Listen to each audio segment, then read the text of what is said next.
Hello, my name is Florina Niculescu. I'm a teacher at Mircea Bătrân National College. I teach English. And it is with great pleasure to welcome you to my lesson today about speech and debate. Public speaking competition is one of the most important and interesting contests. It is an international competition which helps students. In fact, it helps those who want to register to take part in it to improve their communicative skills, to improve their speaking, to become more confident, to become more convincing when they are speaking in public. I have written down some notes so that I can be more organized and I won't omit anything. Teaching our children that they can agree to disagree, that's so important. Most of you have probably heard about this competition and even participated in it. I am going to tell those who haven't heard of this competition so far how it is organized and what you should be able to do to take part in it successfully. In the public speaking competition, there are 3 age groups. The first group, the students who are between 8 and 11 years old, can participate only in the school, local and county hits, and their speeches should last for about 2 minutes. The second age group is for those between 12 and 15 years old, and they can participate only in the school, local and county hits, and their speeches should last for about 3 or 4 minutes. The last group is for those who are 16 to 20 years old, and they can participate in the regional, semi-final, national and international hits as well, and their speeches should last for about 6 minutes. All these speeches are followed by a session of questions. The questions are asked either by the public, by the audience, or by the adjudicators, by the judges. Many people list public speaking as their number 1 fear, ahead even of our fear of death. But with a little know-how and crucially some practice, speaking in public can become something that anyone, even very young students, can actively enjoy and look forward to. On the links below, some students aged 9, 11 and 18 show you what they have learned from participating in the public speaking competition, which they won in different hits. And then I will present some hints and tips for those of you who would like to become better speakers and debaters. The theme within they wrote their speeches, not everything that is faced can be changed, but nothing can be changed until it is faced. Interesting, isn't it? And challenging, of course. The title of the speech is Change Your Mind and Keep the Change, and the name of the student is Sara Sevim Resul, who is in the 3rd grade and learned at Gheorghe Țițeica School in Constanța. Hello everybody, my name is Sarah, I am 9 years old and I have 1 minute to convince you to bravely change your minds and keep the change. We all know that powerful motivational words speak very powerfully to all of us, from our parents, friends, teachers to our trainers. In my case, it was my parents. So, let me tell you my story. Last December, I was looking forward to participating in this public speaking competition. My first ever public speaking competition. I was so nervous that I stood in front of the audience with my school bag on my shoulder the whole time. I was so afraid that I would forget my speech and make a fool out of myself. But I was so passionate about the theme and about my story. I was so good, but I didn't trust my skills. Luckily, my parents encouraged me to change my mind and keep the change. I'm not old enough to give advice, but we should all focus and enjoy what we do. Thank you very much for your attention. I hope you enjoyed watching her speech. She is adorable. I love her. Now, the second speaker is Andreea Câmpan, who is a student at Mircea cel Bătrân National College in the 6th grade. The theme is the same. Not everything that is faced can be changed, but nothing can be changed until it is faced. And the title of her speech is Trying. Hello, my name is Andreea Câmpan and I'm a student at Mircea cel Bătrân National College. Today, I will deliver you my speech named Trying.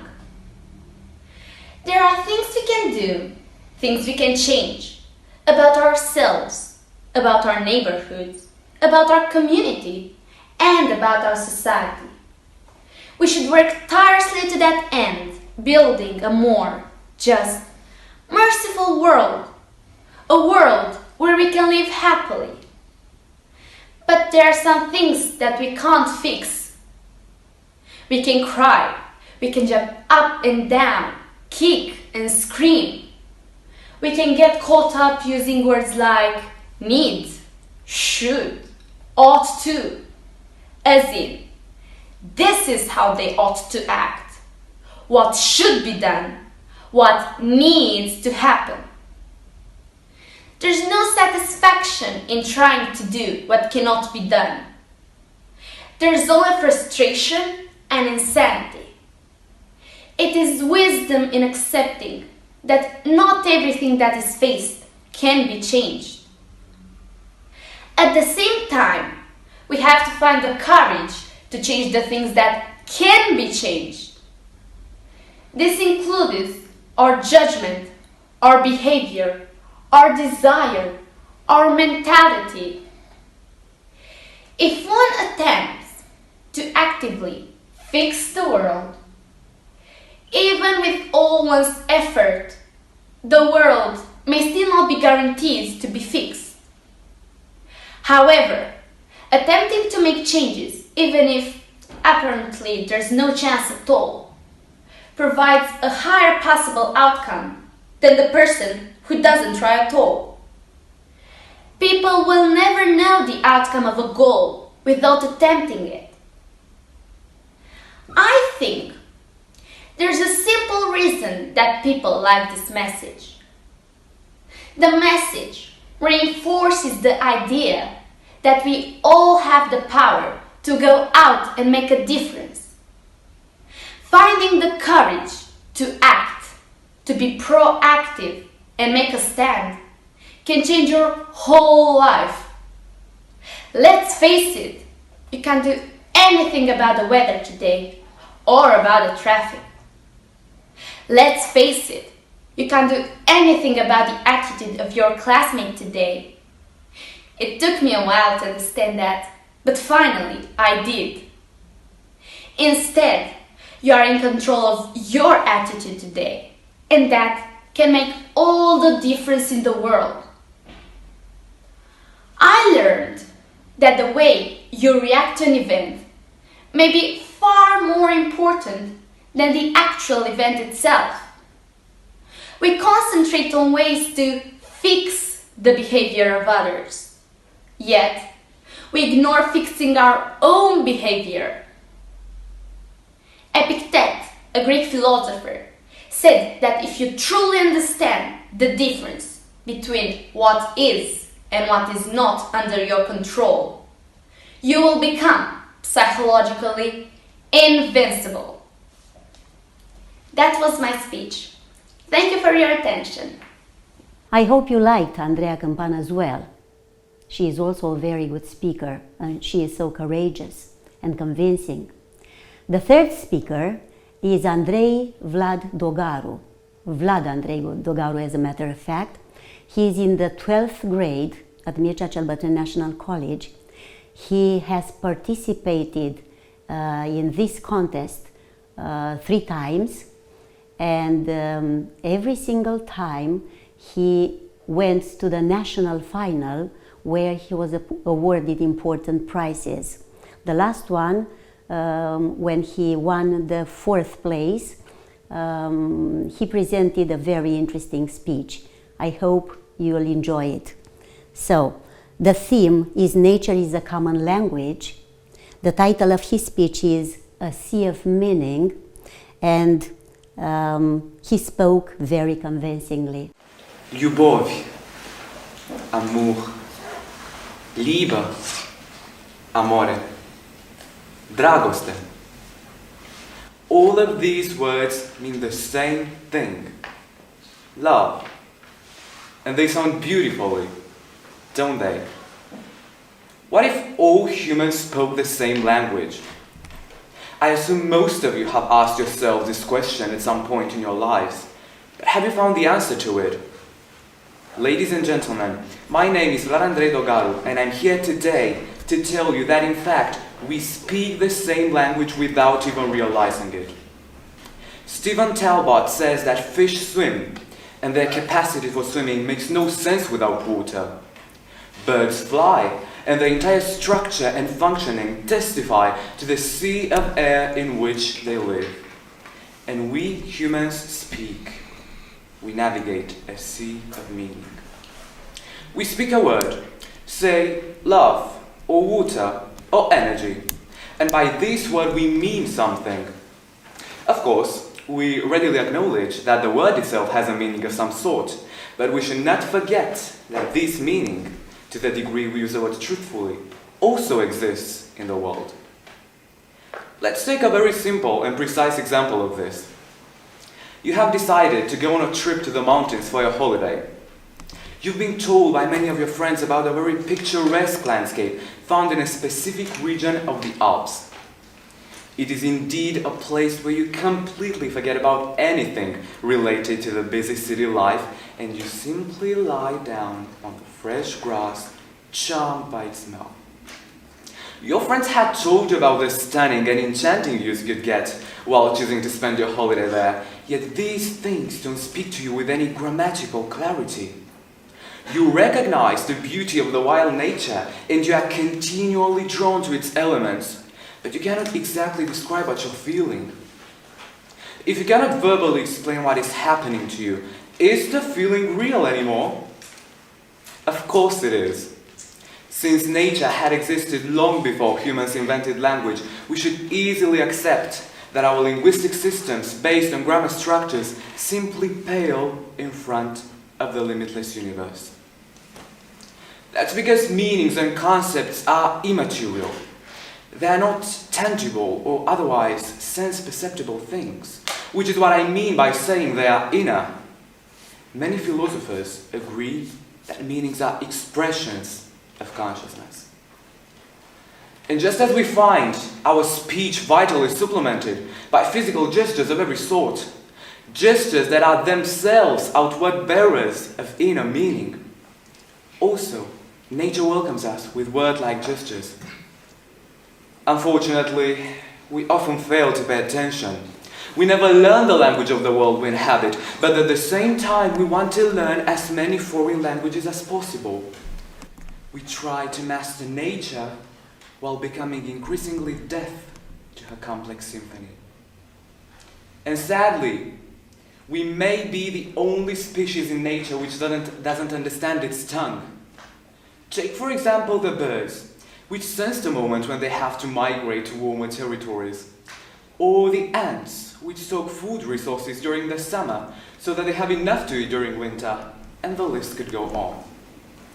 All of these are signals sent by nature to its creations, and any signal must be part of some kind of language.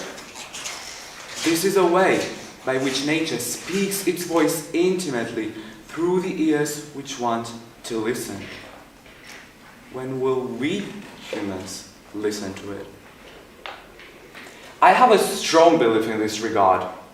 As I stated at the beginning of my speech, I consider that we all speak the same language, the language of nature, yet we are too deaf to hear it and too blind to witness it.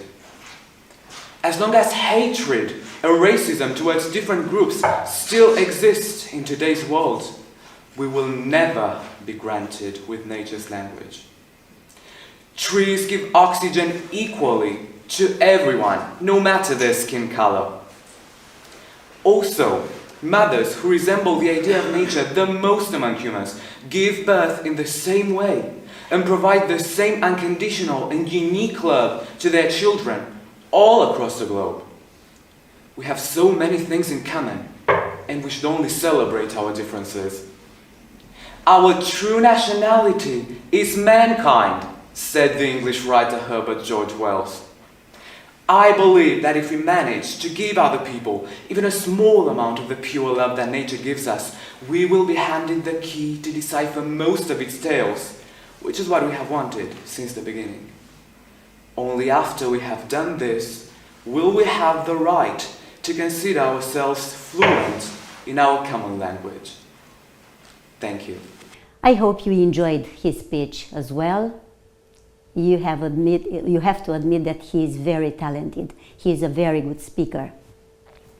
Now, we teachers teach students how to talk, how to structure a speech, summarize information, listen critically, and to consider and address different audiences, for example. Then, we help students to learn through talk. By discussing current affairs and topical issues in any class or subject, you, the students, not only acquire deeper subject knowledge, but a greater awareness of the world around you. Your horizons broaden, and they improve your ability to consider and evaluate diverse opinions and points of view. As you get used to speaking in class and learning to treat other people's opinions with respect, your social skills improve, along with your self-confidence, self-awareness, and empathy. Recent research shows that 97% of teachers, 94% of employers, and 88% of young people believe that life skills such as confidence, motivation, resilience, and communication are as or more important than academic qualifications. Now I am going to present you some guidance for speakers. So for those who are willing to take part in this contest, it is important to know that your speeches are prepared. So first of all, you hear the theme. You are announced about the theme of the competition at the beginning of the school year, which is in September or October. Then you have to write down your speech. And only in February or even in January, the first hit of the contest will take place. First of all, you should interpret the theme. Speakers may interpret the theme in any way they wish, but may not use the theme as the title of their speech. Theme for the International Public Speaking Competition are deliberately broad and do not suggest any specific subject area. Speakers should avoid trying to second-guess any notional intention behind the theme. There is none, I can assure you. And should choose a topic they want to speak on rather than a topic they feel they should speak on. Finally, speakers should remember that the audience and the adjudicators will be hearing approximately 50 speeches based around the same theme. So, an original or creative interpretation of the theme with an interesting or memorable speech title is likely to be rewarded. Choosing a topic and a title is very important. Many speakers attempt to think of a title that is connected with the theme, and then they try to construct a speech around that title. It is usually much more effective to choose a topic that they want to write a speech about first, either something they already know a lot about or something they would like to learn more about. And then find the connection between that subject area and the theme. An interesting title is very often something that simply comes to the writer during the researching or writing process, or indeed after the speech has been constructed in its entirety. Speakers should consider the following when choosing a topic. They usually ask themselves questions such as, am I interested in the topic? Speakers should never write a speech on a topic or subject area that they are not interested in. Enthusiasm is difficult to fabricate, and without it, speakers can't hope to maximize their marks under expression and delivery. Conversely, many speakers also try to avoid writing a speech on a topic or subject area that they have very detailed knowledge of, as the inability to get all their knowledge into a 5-minute speech can be quite frustrating. For those reasons, speakers often try to strike a balance between the two extremes. That is, they choose a topic or subject area which they don't know a lot about, but which they are interested in. Another question may be, will my topic capture the interest of the audience? The audience and the adjudicators do not necessarily have to be interested in the speaker's topic to be persuaded by the speech. Speakers should try to make their speech more engaging by demonstrating the relevance of their arguments to the audience and the adjudicators. For example, the allocation of government resources may seem like a boring topic to some audience members, until one considers that the topic could be linked to the availability of teachers or hospital beds. Similarly, intellectual property law may be something that few people are interested in until one considers its link to illegal downloading. Another important question, will I be able to research my topic effectively? This is very important. Speakers will need a certain amount of evidence to support their arguments and persuade the audience. The speaker's topic must be one which they can research effectively using the resources available to them: the school or university library, the local library, the internet, etc. Researching the topic area is important, not only for the speech itself, but for the question period when the speaker's background or ancillary knowledge of the issues is put to the test. One more question, will I be able to discuss my topic in the limited time available? Because if you don't take into account the time limit, you will be penalized. Some topics or subject areas are particularly obscure or otherwise unfamiliar and would require a significant amount of explanation to make the information accessible to the audience and to the adjudicators. For example, it would probably be impossible to convince an audience that the Meiji Restoration in Japan was unfair on the daimyos in 5 minutes. The speaker would have to begin by outlining the state of Japan before the restoration, then explain what a daimyo is, and then present analysis of those two descriptions or explanations to prove that the daimyos suffered wrongly as a result of the restoration. Any background, contextual or technical information required should not take up more than a few sentences of the speech. If such information requires a elaborate explanation, speakers should consider refining their topic.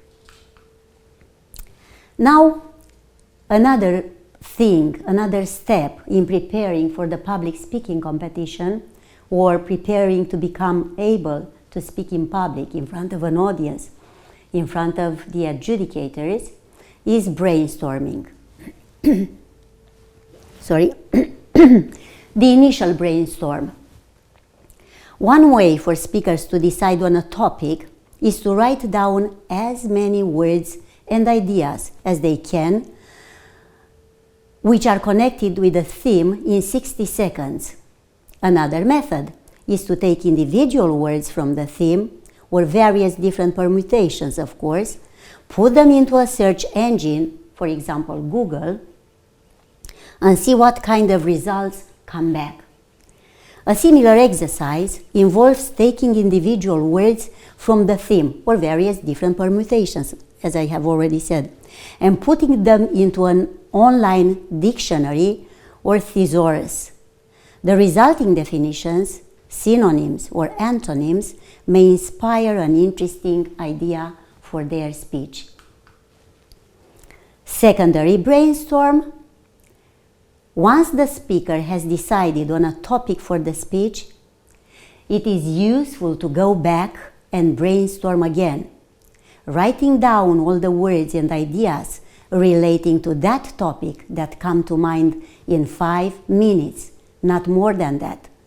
This process will help the speaker to identify all the possible arguments which they may want to use in their speech. It will also help the speaker to decide how best to group those arguments. Finally, it will help the speaker identify arguments which they may not be able to use in the speech, but which may be useful when answering the questions at the end of their speeches.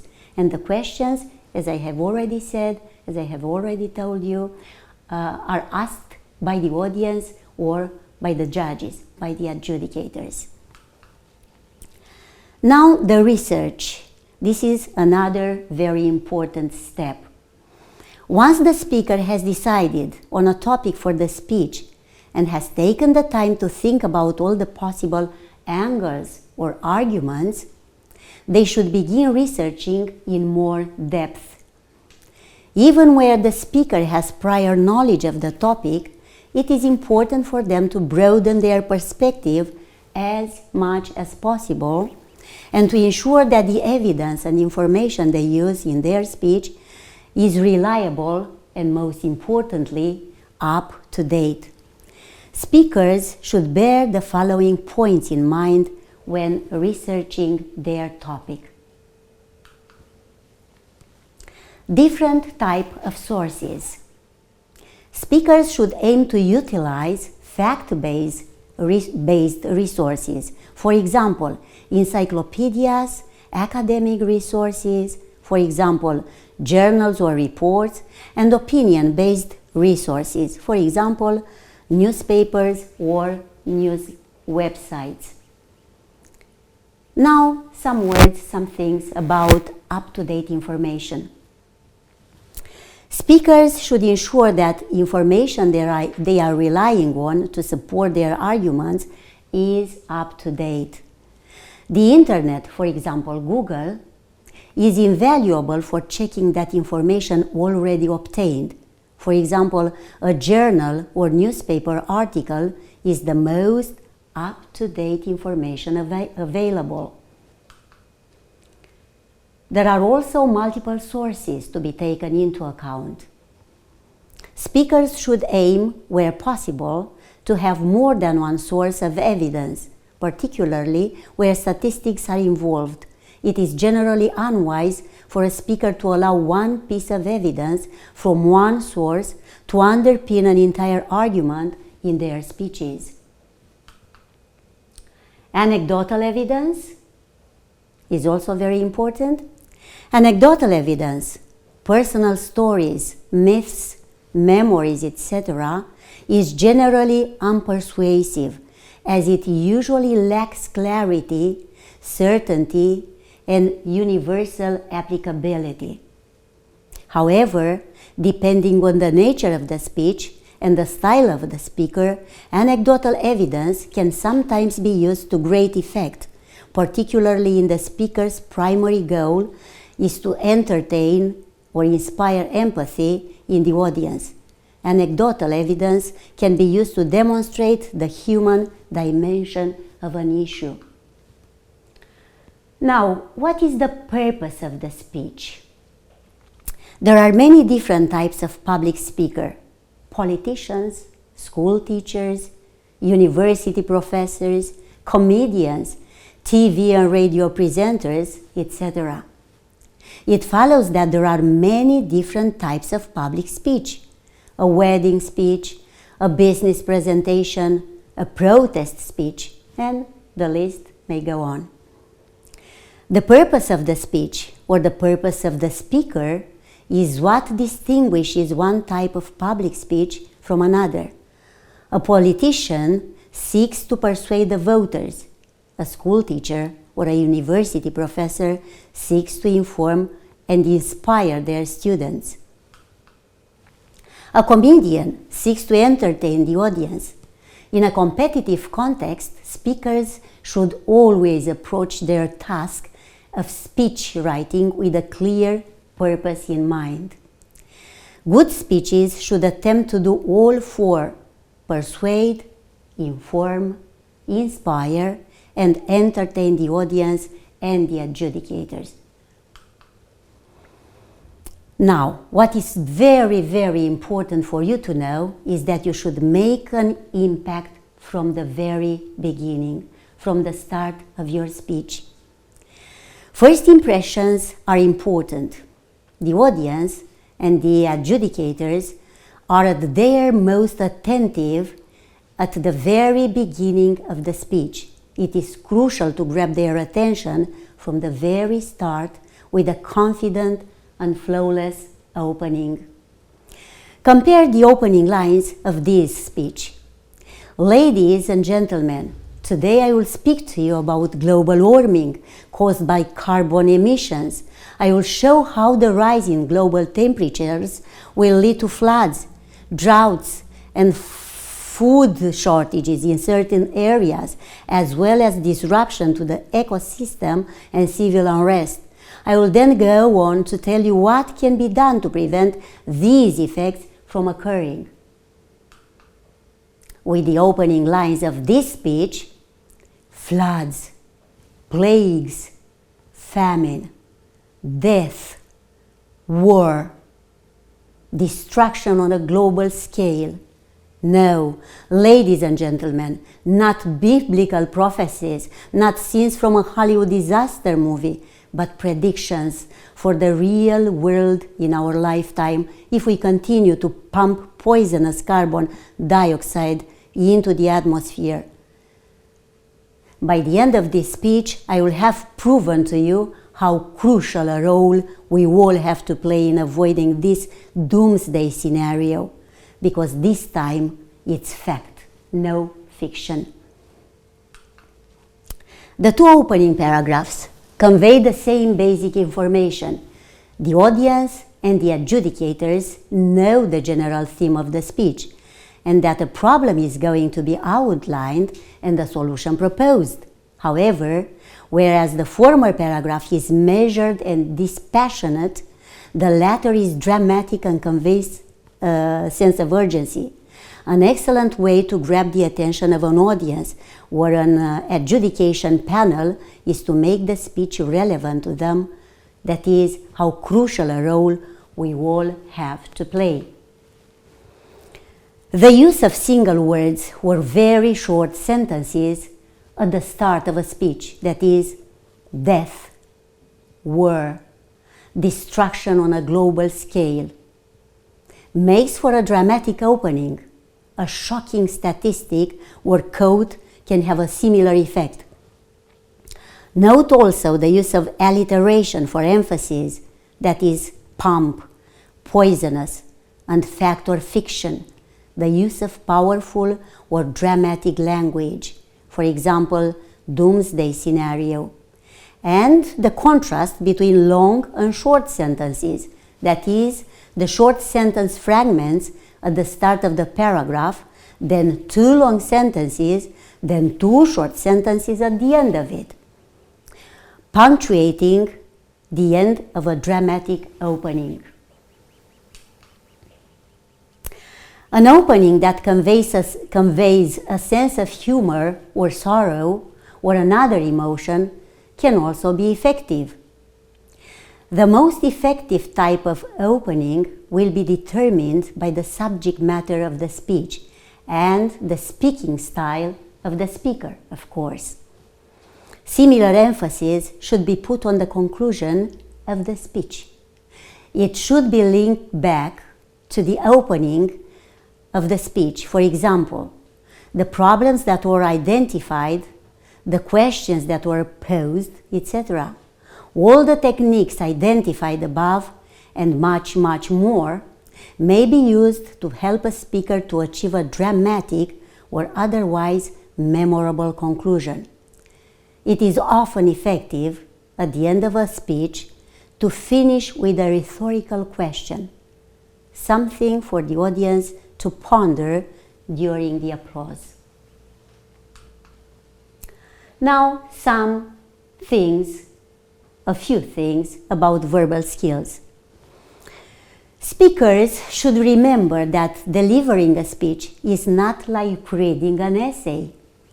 If the reader of an essay misses a line or misunderstands a phrase, they can go back and reread it.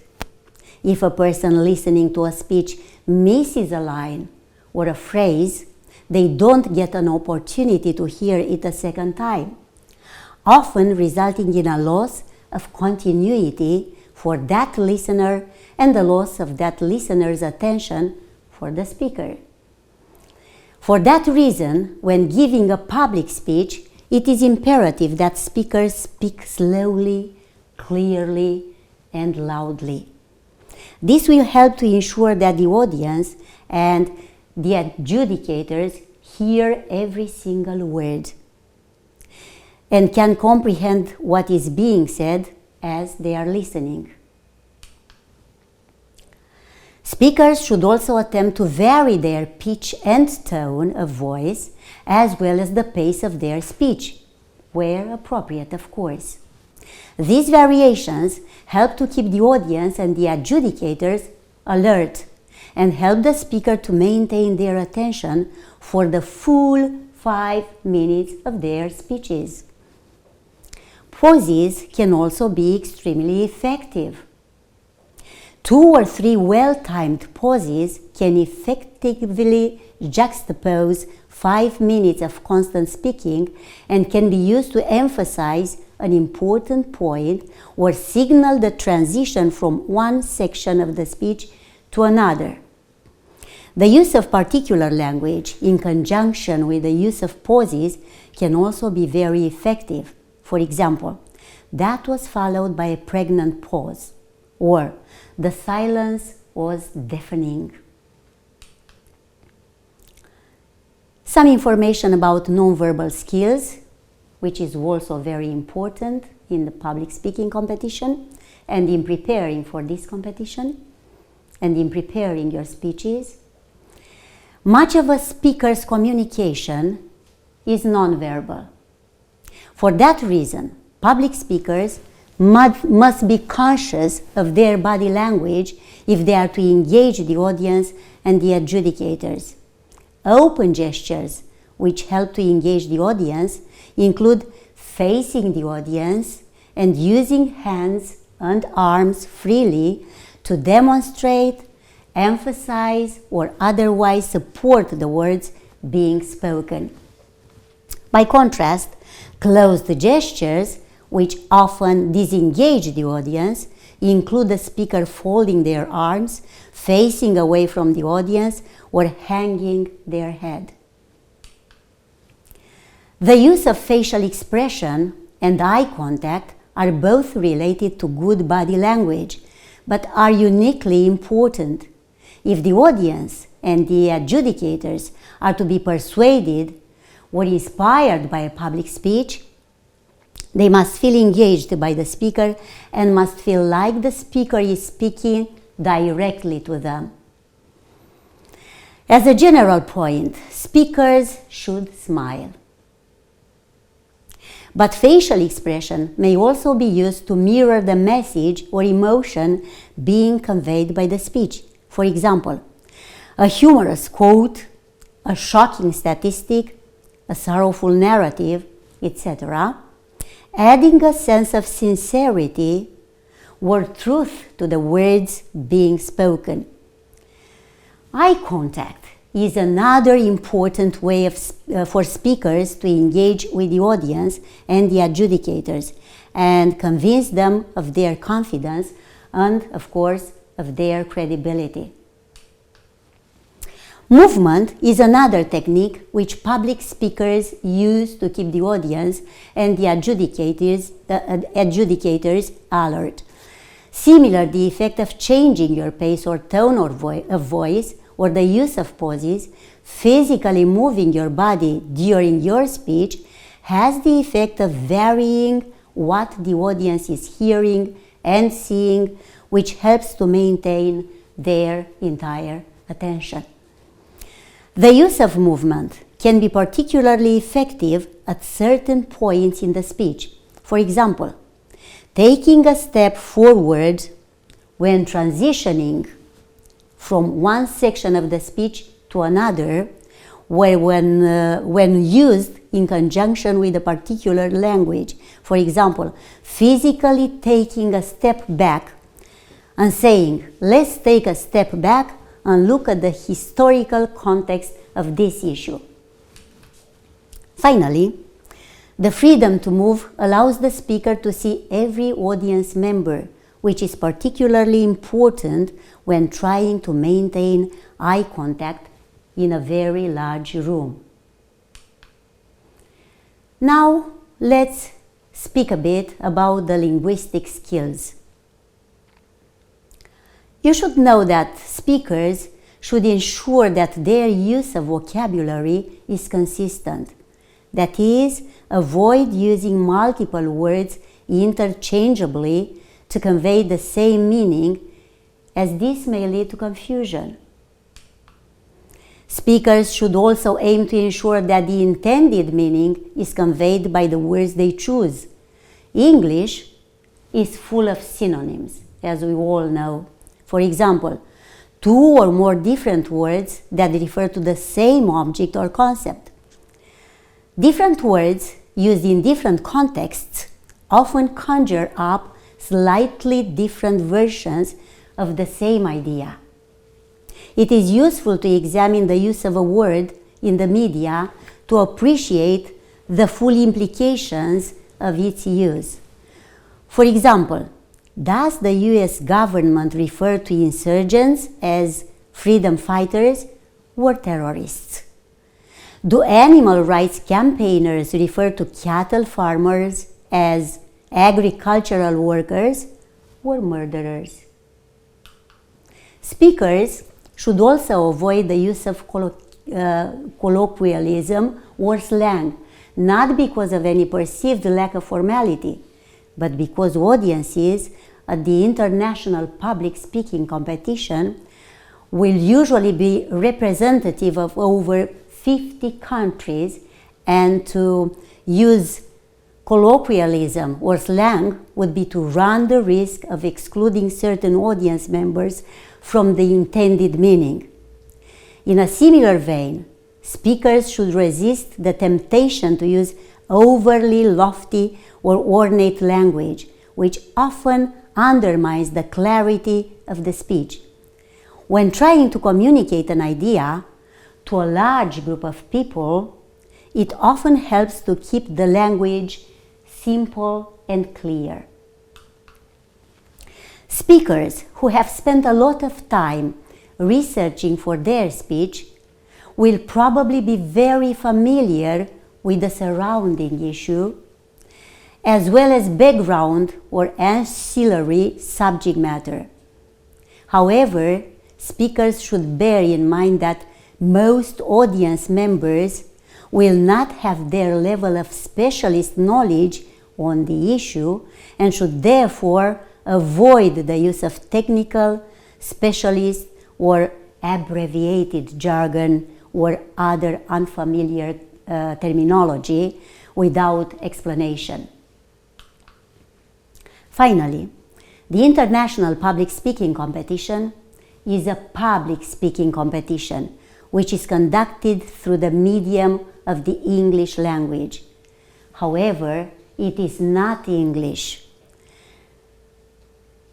It is not an English language exam.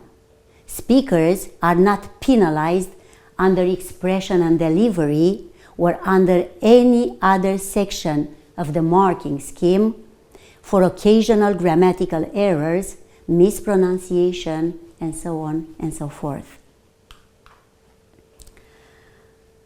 Now let's have a short talk about the confidence and style.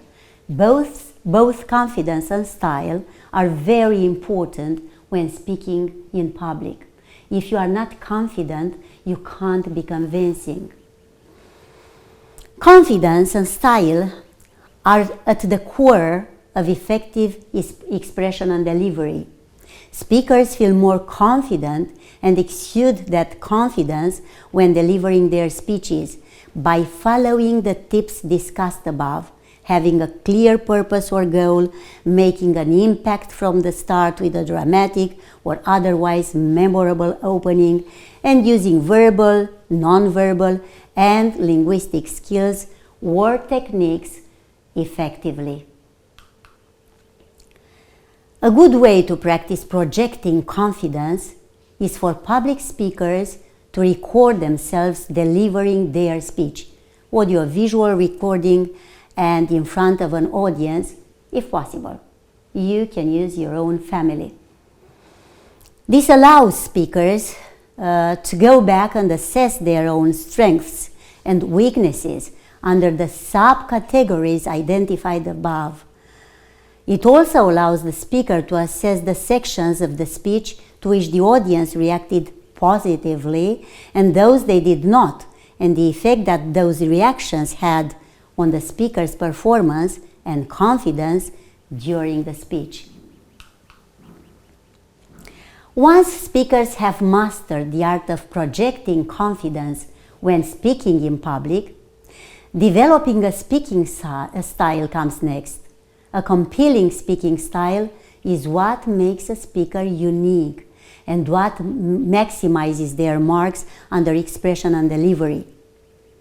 Some speakers have an emotive speaking style and feel most comfortable persuading the audience of important social, economic, or global issues. For example, environmental issues, political issues, humanitarian issues, etc. For such speakers, an ability to convey passion and emotion is a huge strength.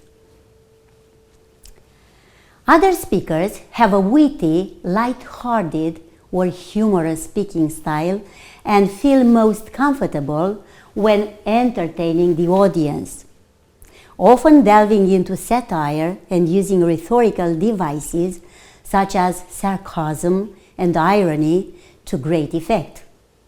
Light-hearted speakers often prefer to use narratives to communicate their ideas rather than structured arguments supported empirical evidence. Both methods of illustration can be effective, depending, of course, on the subject matter of the speech and the natural style of the speaker. The following are a few additional tips to enhance confidence and style. Speakers should, first of all, know the opening lines of their speech off by heart. The second one, take a few deep breaths before they speak. The third one, avoid wearing uncomfortable or distracting clothing or jewelry. The fourth one, take a drink of water before they start to speak and have a glass or bottle of water with them during their speech. And the fifth one, remain calm if they slip or stumble over a word, or lose their position in their speech. Pause. Take a drink of water and continue after pausing. A note on notes. Using notes effectively is also very important. or ineffectively, as the case may be, is often what makes or breaks a good public speech.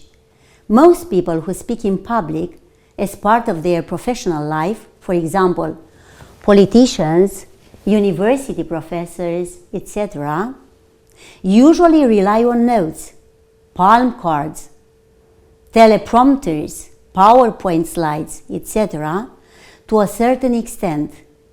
It follows, therefore, that in the context of a public speaking competition, it is entirely appropriate and indeed expected both by the audience and by the adjudicators for speakers to have some notes. The key is striking the right balance between, on the one hand, being entirely reliant on notes, that is, reading the speech from a piece of paper and failing to make eye contact with or engage the audience in any other way.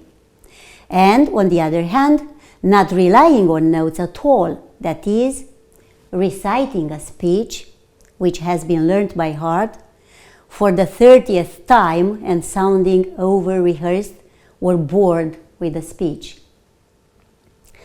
Rather than writing out their speech in full and learning it by heart, speakers are advised only to write out the structure of their speech. See the section on structure below. It is to follow. And speakers should know their introduction and conclusion very, very well. That is, learn them by heart. And should know the progression of the points in the main body of the speech very well, but not learned by heart. Speakers should use their notes while they are speaking to remind themselves of the structure of their speech and the progression of the points within the main body of their speech, so that they can construct each individual sentence and argument afresh every time they deliver the speech. This allows the speech to retain a sense of novelty and reality each time it is delivered. It also ensures that when the speaker is speaking, their engagement is with their ideas and with the audience, not with a collection of words that have been committed to memory in a particular sentence. The reasoning and evidence is another thing taken into account by the adjudicators while the speaker is speaking, is delivering his or her speech. Statement of intent. Providing the audience and the adjudicators with a statement of intent at the start of the speech lets them know what the speaker is trying to achieve with their speech, what the targets are, etc. The statement of intent also gives the audience and the adjudicators a glimpse of the content or subject matter of each section of their speech. For example, consider the following statement of intent. Ladies and gentlemen, by the end of my speech, I hope to have convinced you not only that global poverty must be eradicated, but that it is a goal which is achievable in our lifetime, and that we have a responsibility to strive for the achievement of that goal. Note the three targets outlined in the statement of intent. The first one, to prove that global poverty must be eradicated.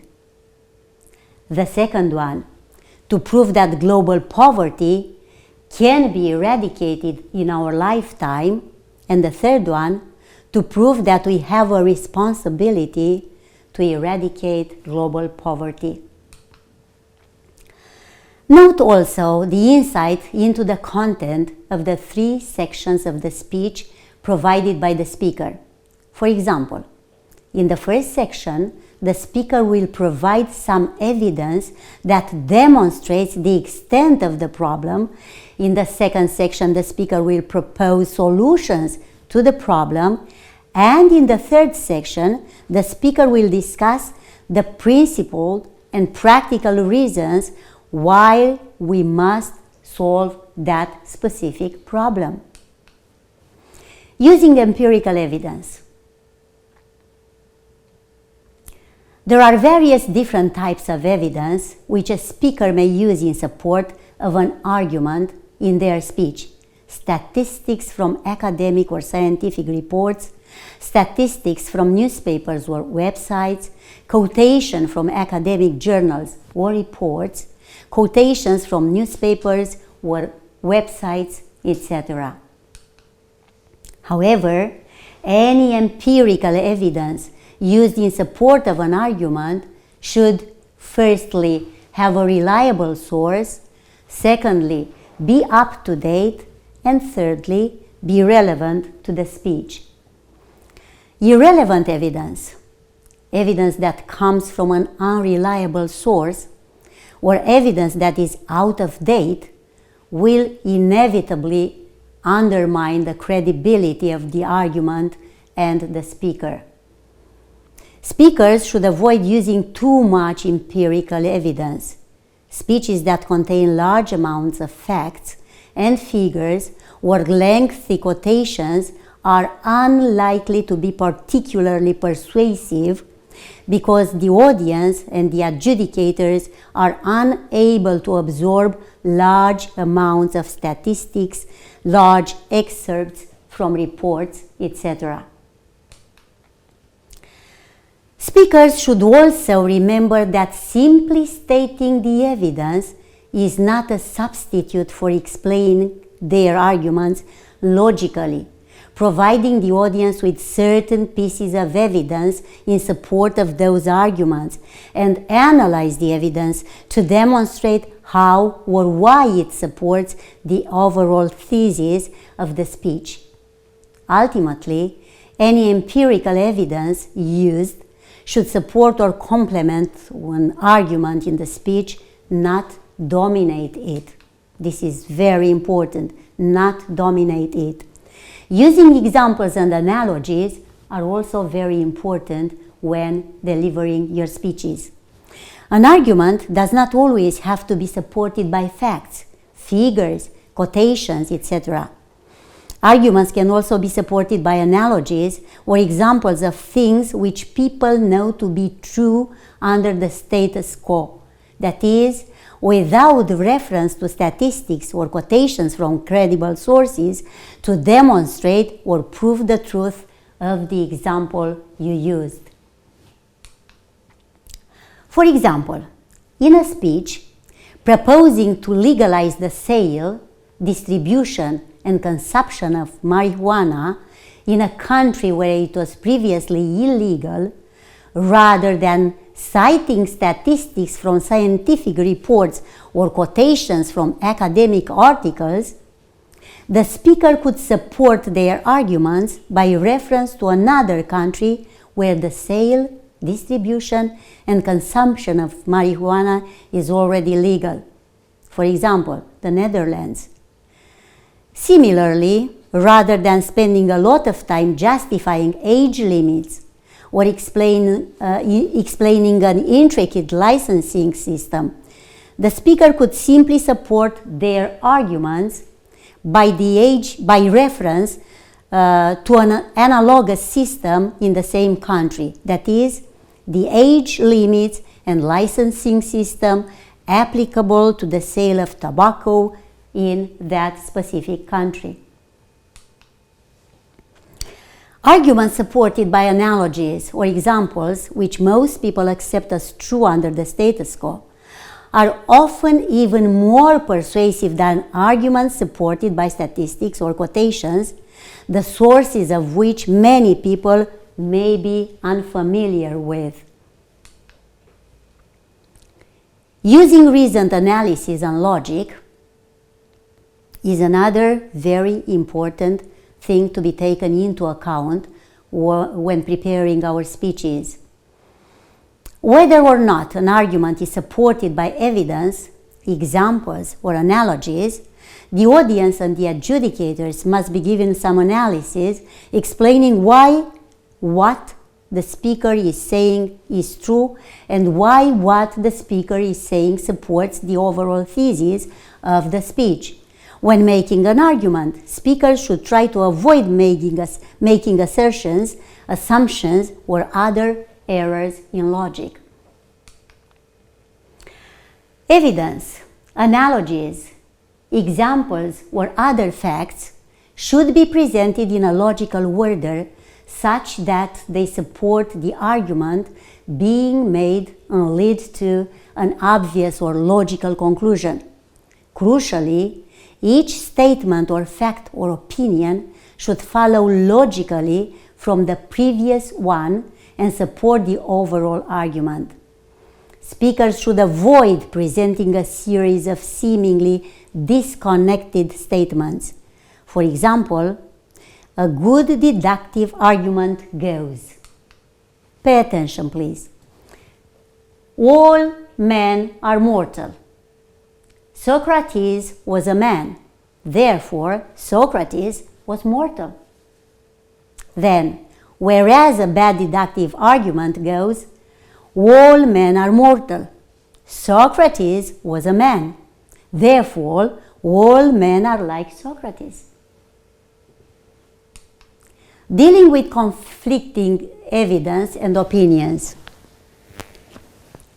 Most speakers try to give speeches on issues which are topical and interesting.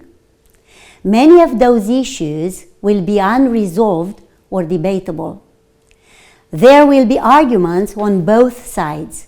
During research, speakers will discover evidence or other information which does not support the conclusion of their speech or with which they disagree.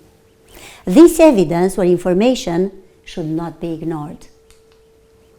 An interesting speaker will invariably make statements which are bold or controversial.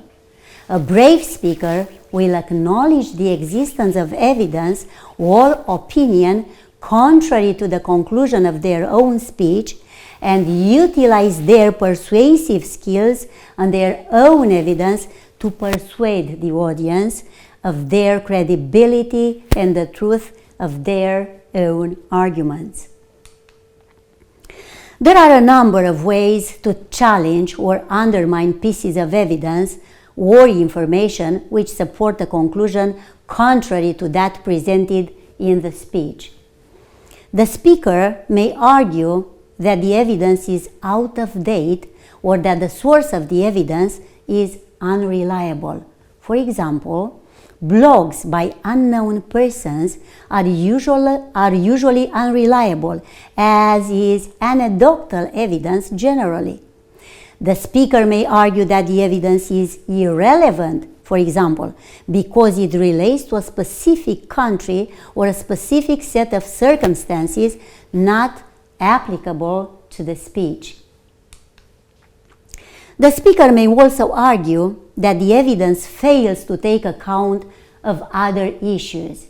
For example, unavoidable practical obstacles may negate the possibility of implementing a solution to a problem which is sound in principle. It is important to remember that audiences aren't passive. They are made up of people who also have opinions about the things they see and hear in the world around you and around them. Ultimately, an audience is more likely to be persuaded by a speaker who understands and has engaged with both sides of an argument, but can still justify their stance on one side or the other. Credibility is the key. So credibility is key. Credibility is an important part of public speaking. This doesn't mean being the most knowledgeable or qualified person in the room. It means presenting strong, logical arguments in support of your position. Remember that the audience and the adjudicators probably won't have detailed knowledge or experience of the issue relevant to the speech either. For example, just as mastering all the elements of expression and delivery leads to a confident speaker, mastering all the elements of reasoning and evidence leads to a credible speaking, and this is most important. Organization and prioritization. Why structure is important? An audience is made up of people, and an adjudication panel is made up of people.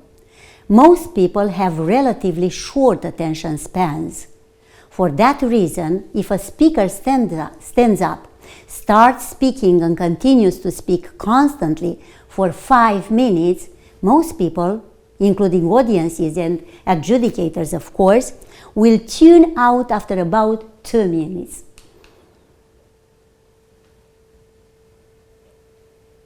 Public speakers use structure to help maintain their listeners' attention. By telling the audience and the adjudicators at the start what they can expect to hear, presenting the arguments in order of priority, gravity, or importance, and reiterating what they have heard at the end, the speaker gives their speech a sense of symmetry or unity and compounds the arguments in the minds of the audience and the adjudicators. Structure can also be used by speakers to make their speech more interesting and therefore easier to follow. For example, many speakers group their points or arguments into categories at the start of their speech. For example, principled arguments and practical arguments.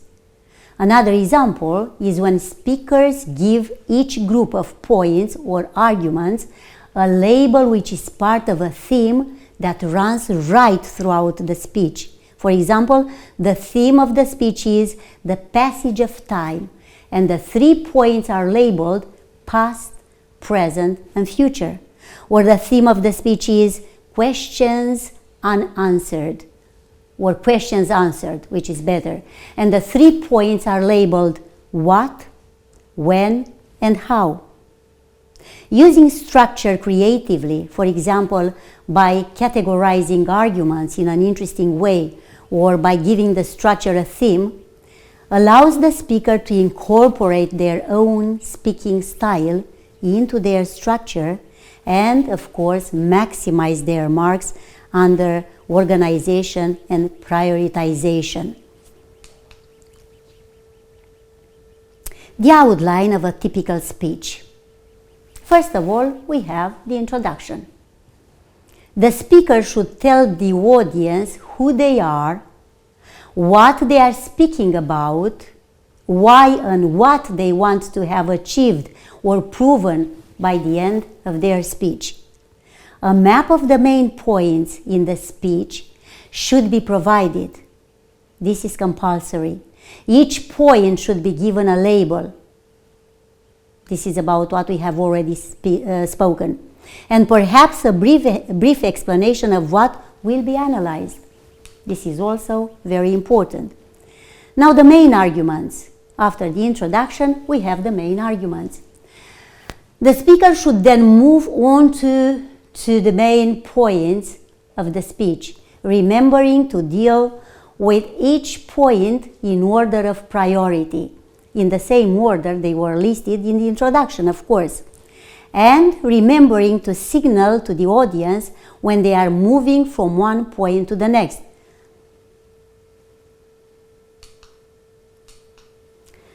The conclusion. The speaker should tie together all the main points of the speech at the end, remembering to refer back to the introduction, in particular to any specific targets or goals that the speaker intended to achieve or prove. The conclusion should not be a simple restatement of the speech. Rather, It should be a comprehensive but succinct summary of all the main strands of the speech in support of the overall thesis of the speech. You should bear in mind that the outline described above is just one way of structuring a speech. Speakers will not lose marks under organization or prioritization just because they structure their speech or organize their points in a slightly different manner to the one presented above. In particular, the structure outlined above is not always suitable for speakers who prefer to use a narrative as a method of illustration. Crucially, the speech must be easy for the audience and the adjudicators to follow and understand. Speakers who achieve that aim in an interesting way will receive good marks under organization and prioritization. Now, using notes effectively is also very important, and it has to be taken into account.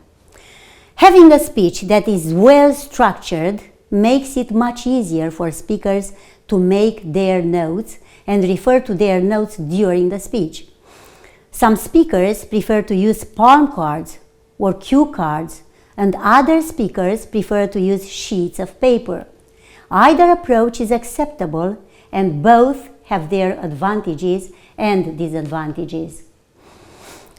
Speakers who use palm cards or cue cards can have one color card for their introduction or opening statement, which they will usually write out in full, particularly if it contains a quotation or a statistic.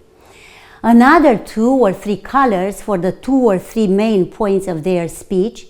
Usually speakers will not write out the arguments in the main section in full, but will have keywords to remind them of the progression of their arguments, as well as any statistics or quotations in support of those arguments. And another color card for their conclusion or summary, which again should contain all the main strands of the speech and may be written out in full, particularly if it contains a quotation or statistics or a statistic. Speakers who use sheets of paper can have 3 sheets of paper, one for each of the main section of their speech. The title of each sheet of paper could be the title or label, as we said, of that section. Speakers could also have another sheet of paper with the text of the introduction and or conclusion written out in full. The advantage of palm or cue cards is that they are generally smaller than sheets of paper, making it easier for speakers to hold the cards in one hand while still having the freedom to move and gesture with ease. The disadvantage of using cards is that they may get mixed up, resulting in the speaker losing their position in the speech. Color coding or numbering cards helps to avoid this. This should be taken into account. The advantage of using sheets of paper is that the speaker can put more supporting information on the sheet if they wish, and all the information pertaining to one argument is available to the speaker on one sheet at a glance. The disadvantage of using sheets of paper is that they can be cumbersome and distracting, making it more difficult for the speaker to move and gesticulate easily. Now, let's talk a little bit about the timing. Timing goes hand in hand with structure and notes. Once a speaker has established a good structure for their speech and has found a method of using notes which works best for them, it's important to practice delivering the speech within the 5 minutes allowed, because otherwise, as I have already told you, they will be penalized by the adjudicators.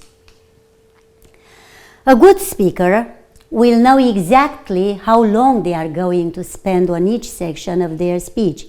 that is, introduction, main sections, and conclusion. Some speakers will write timings on each card or sheets of paper so that they know when they have to move on to the next section.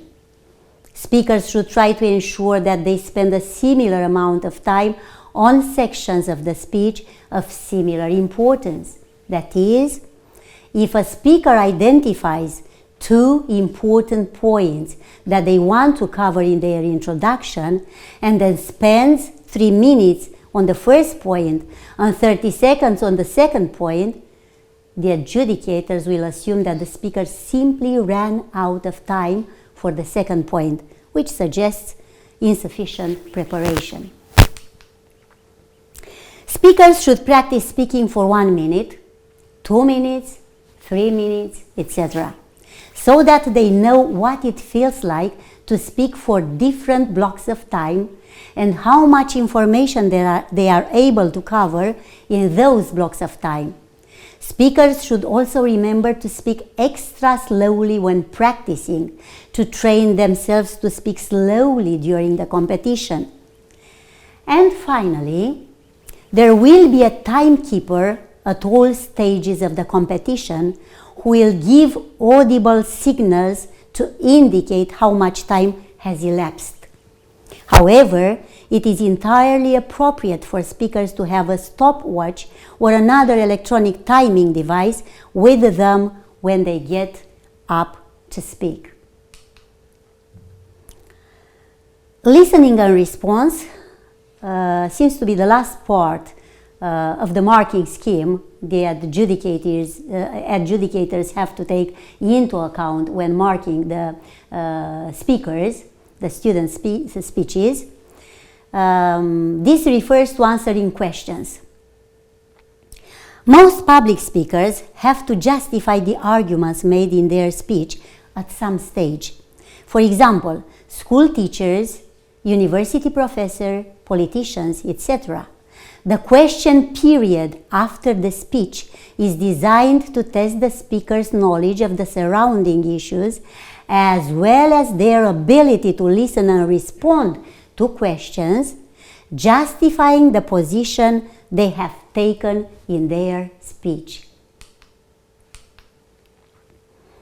As part of their preparation, speakers should have considered alternative points of view to those presented in their speech and considered how best to respond to those alternative points of view if presented in the form of a question.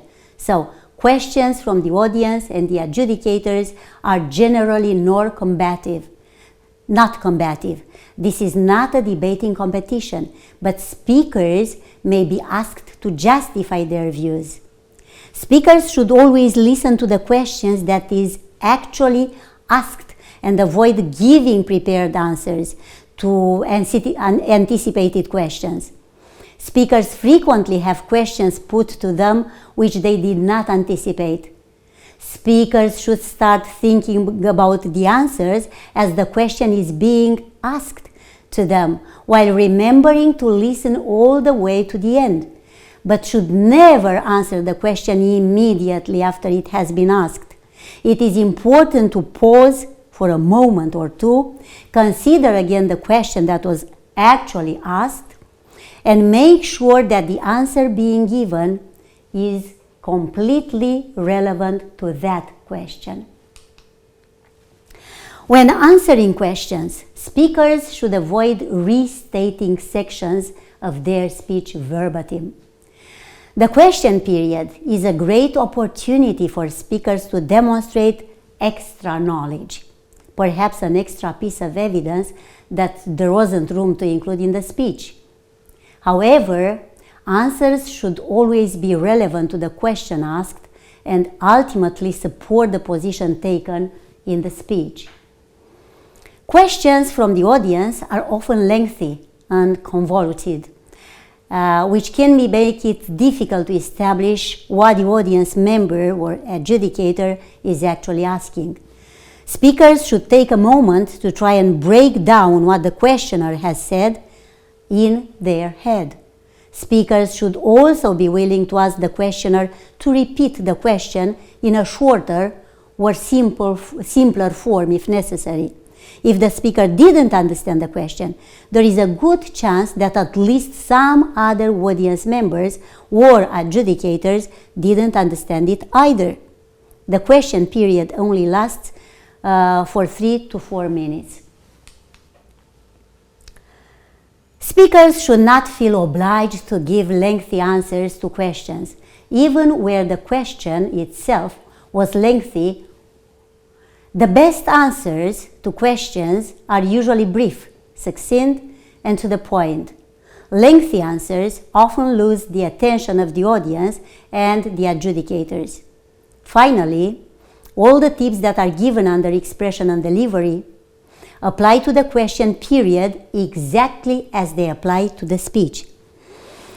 It's important to continue to use body language and eye contact, etc., effectively during the question period and maintain confidence generally.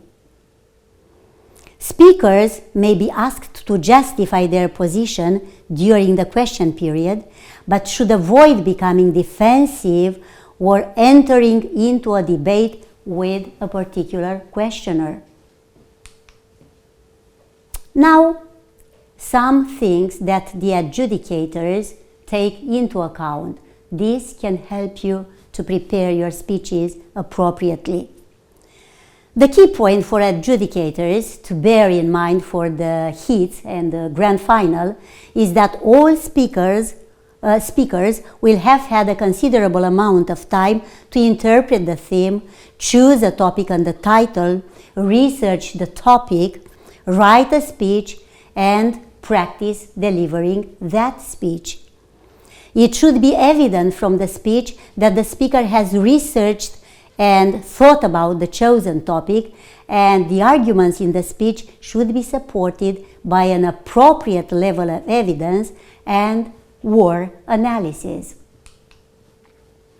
It should be evident from the question period that the speaker has a reasonable level of background and or ancillary knowledge relating to the topic. Speakers who demonstrate an ability to reinforce their arguments by reference to additional evidence or analysis not contained in their speech should be rewarded. It should also be evident from the speech that the speaker has not learned their speech word for word.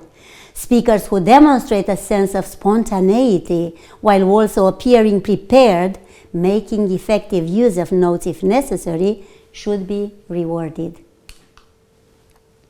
Finally, the International Public Speaking Competition is not an English language exam. Even when adjudicating speakers who have had a considerable amount of time to prepare their speeches, adjudicators should not penalize speakers for occasional grammatical errors or mispronunciation, etc. That was all. I hope you enjoyed my lesson. See you next time.